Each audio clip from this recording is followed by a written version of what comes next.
আসসালামু আলাইকুম, মাহফুজা কিচেন বিটিতে আপনাদের সবাইকে ওয়েলকাম। আজ আমি মুরগির মাংস রান্না করব একটা স্পেশাল মশলা দিয়ে, যেটা আমি সবসময় প্রায় বাসায় করি। অসাধারণ হয় খেতে এভাবে মুরগির মাংস রান্না করলে। দেখুন কতটা লোভনীয় হয়েছে দেখতে, খেতেও অপূর্ব হয়। তো চলুন আপনাদের সাথে রান্নাটা শেয়ার করি। চিকেন রান্না করার জন্য কড়াই দিয়ে দিচ্ছি 3 চামচ সাদা তেল, দুটো বড় পেঁয়াজ কুচি, পেঁয়াজটা একটু নরম হবে। 1 কেজি ব্রয়লার মুরগি নিয়েছি, রেগুলার পিস করে কেটে নিয়েছি। এগুলো এখন আমি পেঁয়াজ আর তেলের মধ্যে ছেড়ে দেব।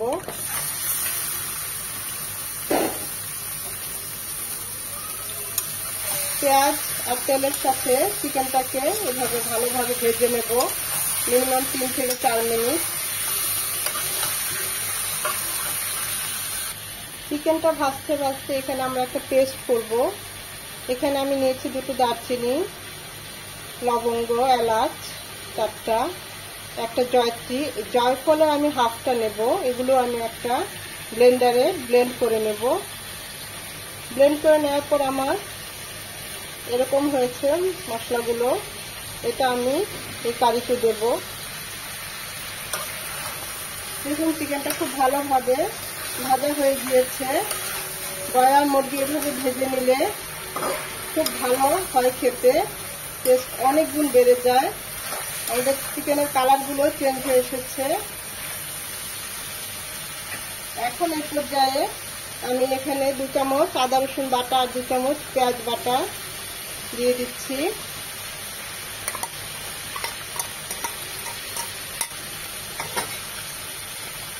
আর দিয়ে দেবো 1 চামচ ভাজা জিরে গুঁড়ো। এখানে আর কোনো মশলাই যাবে না।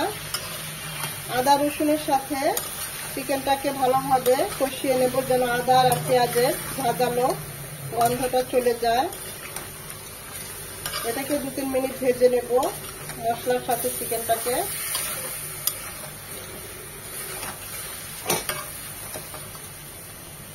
এখন দিয়ে দিব এই মশলাটা যেটা আমরা ব্লেন্ড করে নিয়েছিলাম, আর দিয়ে দিব 1/2 কাপ টক দই।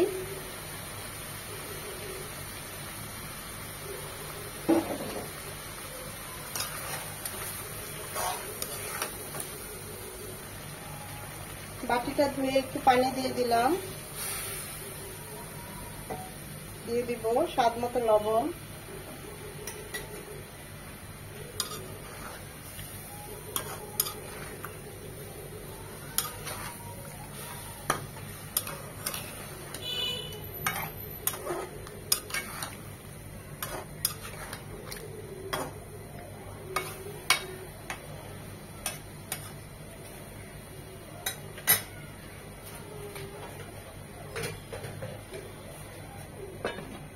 মিনিমাম 4-5 মিনিট কুক হবে।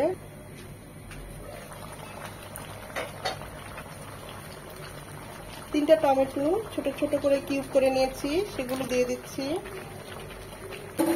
এখানে টমেটোর পরিবর্তে আপনারা চাইলে টমেটো পিউরিটাও দিতে পারেন।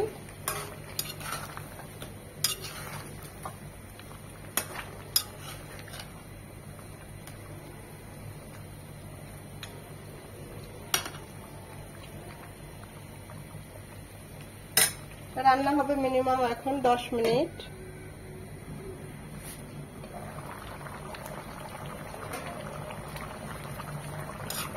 আমি টেস্ট করেছি, মাঝে অবশ্য আরেকবার নেড়ে দিয়েছি।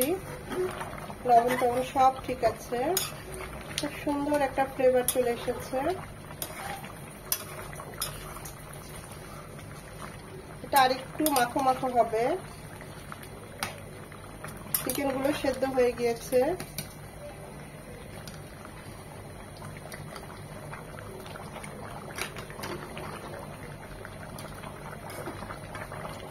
এটা আর 2-3 মিনিট হবে।